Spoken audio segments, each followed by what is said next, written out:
సంత్ సేవాలాల్ జయంతి సందర్భంగా ప్రతి సంవత్సరం రహీమత్ నగర్ డివిజన్ ఎస్పీ ఆర్ హిల్స్లో ఉన్న సేవలాల్ దేవాలయంలో ఘనంగా పూజలు నిర్వహించి భారీ ఎత్తున ర్యాలీ తీయడం జరిగింది.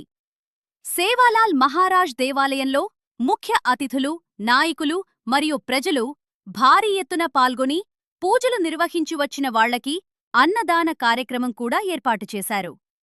భారతదేశమంతటా గోర్ బంజారా సమాజ ప్రజలు సేవాలాల్ జయంతిని నిర్వహిస్తారు. ఈ కార్యక్రమంలోన నాగమల్లేష్ నాయక్, నాగస్వర్రావు, డి రాము నాయక్, జయేంద్ర నాయక్, లక్ష్మణ్ నాయక్, రాజు నాయక్, రవీందర్, అనంతయ్య, నందు నాయక్, రమేష్ నాయక్ ఇతరులు పాల్గొన్నారు.